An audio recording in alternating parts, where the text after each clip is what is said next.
কথা বলছেন আল্লাহ রাসূল সাহাবী-কিরামদেরকে জিজ্ঞাসা করছেন, ইয়া সাহাবীরা তোমরা বলো গীবত কি জিনিস, পরচর্চা কি জিনিস? আল্লাহ রাসূলকে সাহাবী-কিরাম জিজ্ঞাসা, আল্লাহ রাসূল সাহাবী-কিরামদেরকে বলেন, সাহাবী-কিরাম আল্লাহ রাসূলকে বলছেন, ইয়া রাসূলুল্লাহ আল্লাহ এবং আল্লাহ রাসূল অধিক বেশি ভালো জানেন। তো আল্লাহ রাসূল বললেন শোনো, আল্লাহ রাসূল বললেন শোনো, যারা গীবত করলো, পরচর্চা করলো, তাদেরকে আল্লাহ জান্নাত দেবে না।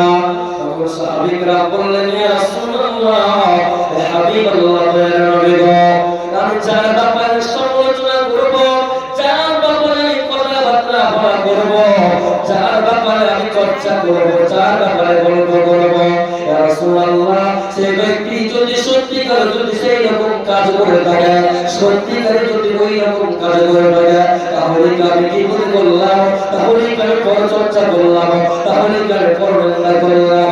আল্লাহ নবী বললেন শোনো, জি হ্যাঁ, তুমি যার ব্যাপারে তুমি জীবনে করেছ, যদি সত্যিকারে যদি সেই ব্যক্তি ওই রকম কাজ করে থাকে, আর তুমি যদি সত্যিকারে তুমি যদি বলে থাকো, তবুও তুমি তার জীবনে করলে, পরচর্চা করলে, আর পরনিন্দা করলে।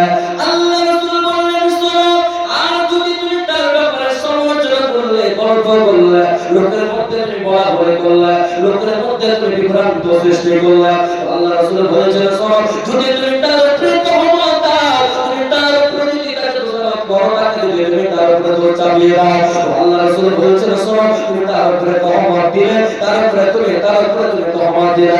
এই জন্য আল্লাহ রাসূল বললেন শোনো, তোমরা গীবত করা থেকে তোমরা বাঁচবে, সন্দেহ করা থেকে বাঁচবে, লোকের কথাবার্তা বলা থেকে তোমরা বাঁচবে। কেন না তোমরা গীবত করবে, পরচর্চা করবে, রাদখুলুল জান্নাতা, আল্লাহর জান্নাতে যাবে না, পাবে না।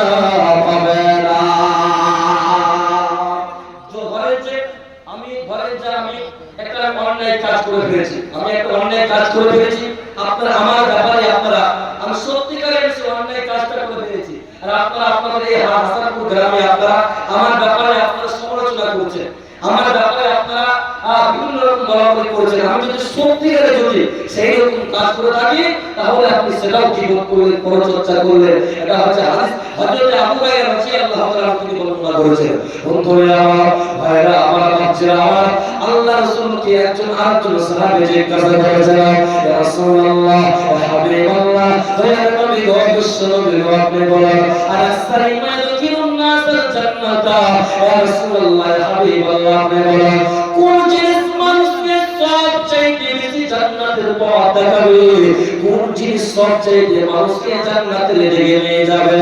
আল্লাহ রাসূল বললেন শোনো, এ আমার সাহাবীরা শুনে নাও, রাসূল বলেন নাসাল জান্নাতা ফাকালা তাকাল্লাহ, যারা চরিত্র যারা আল্লাহকে ভয় করে, সদা সর্বদা আল্লাহকে ভয় করে দুনিয়ার বুকে চলাফেরা করে, নামাজ পড়লো, রোজা রাখলো, যাকাত দিল, ইত্যাদি রকম ভালো কাজ করলো, ভালো কর্ম করলো, আল্লাহর নবী বলেছেন শোনো, যারা আল্লাহকে ভয় করে দুনিয়ার বুকে চলাফেরা করলো, ব্যবসা করলো, বিজনেস করলো, এজন্য আল্লাহ বলেন ওয়াইয়াত্তাকিল্লাহ আল্লাহু মাখরাজা, যারা আমি আল্লাহকে ভয় করে দুনিয়ার বুকে ব্যবসা করলো, বিজনেস করলো, বিভিন্ন রকম কাজ করলো, আল্লাহ বলেন শোনো, আমি আল্লাহ তাকে বিপদ থেকে, মুসিবত থেকে আমি আল্লাহ উদ্ধার করে দিব, তার কোনো চিন্তা হবে না।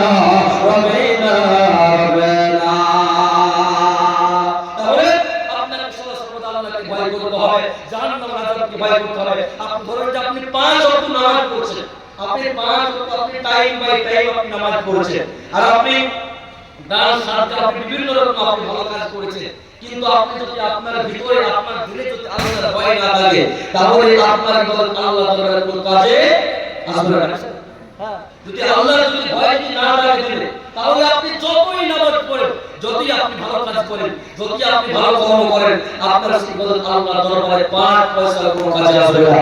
এজন্য ভাইরা আমার, বন্ধুরা আমার, আমাদেরকে সর্বদা দিলে আমাদের আল্লাহর ভয় নিয়ে আনতে হবে, তাহলে আমরা কামিয়াব হব, তাহলে আমরা জান্নাতের পথে আমরা যেতে পারবো। ভাইরা আমার, বন্ধুরা আমার, এজন্য আল্লাহ সুবহানাহু ওয়া তাআলা বলেন ইয়া আইয়ুহাল্লাযীনা আমানু লা ইয়াসখার, আল্লাহ সারা পৃথিবীর ঈমানদার বান্দা বান্দীদেরকে বলে দিলেন,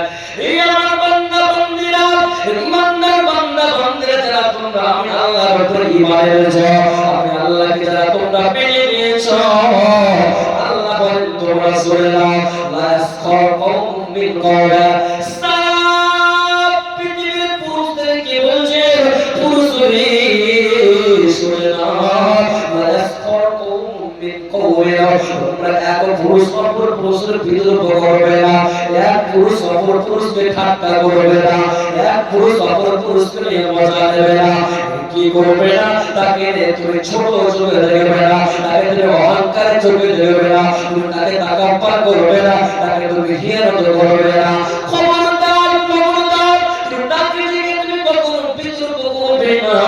পুরুষ তোমরা শুনে নাও, কেন না তুমি যাকে দেখে তুমি ঠাট্টা করেছো, যাকে দেখে তোমরা বিদ্রুপ করেছো, যাকে দেখে তোমরা মজা নিচ্ছ, আল্লাহ বলেন শোনো, আসা